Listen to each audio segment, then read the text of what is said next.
Bonjour à tous et bienvenue dans cette nouvelle vidéo. Alors, comme vous pouvez voir à l'arrière, j'ai changé un petit peu la disposition de ma collection avec des boîtes que j'ai empilées en forme de tiroir, voilà, hein, qui s'ouvrent de cette manière-là, etc., etc. Bien, donc c'est pas une vidéo pour présenter ça, mais j'ai mis ça en fond parce que j'ai besoin de vous montrer quelque chose directement après la présentation de ce produit-là qui est Torn sur PlayStation 3 et qui est simplement un périphérique qui permettait à l'époque de pouvoir brancher votre satellite, en tout cas votre récepteur TV, et d'enregistrer les émissions, etc., etc., via un petit boîtier directement sur votre PlayStation 3. Voilà. Alors, ce système existait déjà chez PlayStation grâce à la PSX. Voilà, PSX que je vous avais déjà présenté. Donc je vous laisse aller sur ma chaîne pour regarder PSX et regarder un petit peu la bête.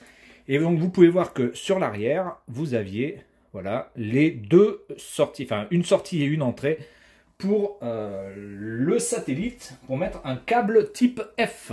Voilà. Donc je vais vous présenter ça directement, je vais vous l'ouvrir. Alors il n'est pas complet parce qu'il me manque les cartes d'accès évidemment pour la télé, hein, le BCAS, voilà. Donc vous aviez un petit boîtier comme ça, officiel, estampillé PlayStation, PS3, Sony, etc. et tout le merdier. Donc vous voyez que vous avez la sortie et l'entrée pour mettre votre câble type F. Et vous avez ici alors je ne sais pas si vous allez le voir, peut-être comme ça, c'est pas gagné, hein, avec la lumière. Vous voyez marqué BCAS, BCAS, voilà, il fallait une carte qui était bleue, il me semble, et qui s'insérait dedans, donc pour ouvrir accès, pour vous donner l'accès au programme télé et aux différentes fonctionnalités de ce boîtier, parce que ce boîtier permettait, grâce à cette carte, de donner quelques fonctionnalités supplémentaires. Voilà, donc il suffit de le brancher grâce à un mini USB qui est ici, branché directement sur l'USB de votre PlayStation 3. Donc ça, c'est ce qu'on va faire tout à l'heure en direct pour voir si c'est reconnu, parce que je ne sais pas du tout si c'est reconnu. Je le montre en direct avec vous, donc je vais découvrir et je vais voir s'il y a une réaction au branchement de ce périphérique. Et évidemment, vous aviez un CD, si j'arrive à le choper, voilà, le CD, enfin, le Blu-ray d'ailleurs, je pense que c'est un Blu-ray ou un DVD, je ne sais pas. Bref, peu importe, voilà. Qui permettait donc, je pense, d'être le navigateur qui permettait donc de pouvoir accéder aux fonctionnalités du périphérique. Donc vous pouvez voir ici qu'on parle de, alors je ne sais pas si vous allez le voir, c'est pas facile. TV, guide, vidéo, search, chart, schedule, settings, etc. Donc il y avait vraiment pas mal de fonctionnalités dans ce boîtier.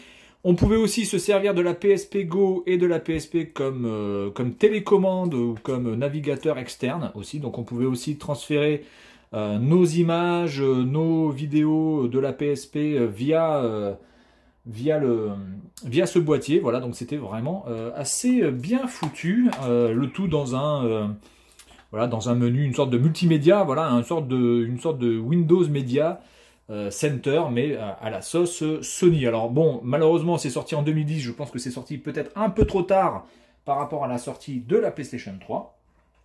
Donc là, ce qu'on va faire, c'est que je vais faire une coupure parce que le temps que je branche ça, que je mette tout ce qu'il faut sur la PlayStation 3. Alors on va être en composite hein, sur la télévision parce que la PS3 Slim que j'ai malheureusement le port HDMI et HS. Donc on va être en RCA, mais bon c'est pas très grave, ça suffira bien pour faire ce qu'il y a à faire. Donc je vais faire une petite coupure, le temps de tout calibrer, de tout caler, et puis on revient pour voir un petit peu à quoi ça ressemble hein, une fois qu'on a tout branché. Allez, à tout de suite. Bien, donc après 400 000 mises à jour, eh bien, déception, parce que je ne vais pas vraiment pouvoir vous montrer grand-chose de ce périphérique, puisque déjà, il faut donc la carte, hein, il faut absolument une carte d'accès, sinon, ben, évidemment, ça ne fonctionne pas, et donc on est bloqué au setup, mais je vais quand même vous montrer ce que ça donne. Voilà, allez hop, je lance le disque. Alors il faut savoir que là on va être quasiment dans les dernières vidéos que je vais faire cette année. Parce que énormément de choses vont arriver. J'ai ma petite qui va arriver, j'ai des papiers administratifs extrêmement importants à faire, j'ai un voyage en France à faire pour pouvoir faire ces papiers. Je dois revenir à Taïwan, je dois faire une quarantaine, je dois faire... Bon voilà, donc là on va dire que de mi-août jusqu'à quasiment fin octobre, vous n'aurez quasiment aucune vidéo. Voilà, donc on est là. Et après, eh bien, il faut mettre à jour quelque chose. Là, vous voyez, là, si je clique là-dessus, ça va mettre à jour, ou ça va chercher des données. C'est extrêmement long. Là, il faut compter pour arriver jusqu'à 100% quasiment 30 minutes, donc on va pas le faire. Donc voilà, on va pas pouvoir faire grand chose malheureusement, je vais pas pouvoir vous montrer le contenu de ce truc là, même si globalement je pense que les services sont définitivement coupés pour Torn, hein. Je pense qu'il n'y a plus possibilité d'avoir accès à des chaînes télé via ce boîtier. En plus, il faudrait que je le branche sur une prise type F, donc satellite, pour pouvoir voir si je capte des trucs. Mais en plus, c'est uniquement au Japon, là. En tout cas, celui-ci est japonais, donc je ne pense pas que je puisse faire quoi que ce soit. Donc on va s'arrêter là. Comment je fais déjà pour couper? Quitter, voilà, on va quitter. Tout simplement. Voilà, donc j'aurais pas pu vous montrer grand chose avec ce truc là, mais à l'époque, et en tout cas au Japon, eh bien je pense que ce petit périphérique pouvait quand même faire certaines choses assez sympathiques d'avoir comme ça un lecteur multimédia avec un disque dur. Malheureusement il ne faisait pas graveur, chose que faisait la PSX bien avant la PlayStation 3. La PSX pouvait graver des DVD. Alors que, évidemment, la PlayStation 3 ne pouvait pas graver des DVD. Voilà, donc écoutez, on va s'arrêter là. Je ne pourrai pas vous montrer bien plus que ça. Et puis, moi, je vous dis à la prochaine. Salut à tous.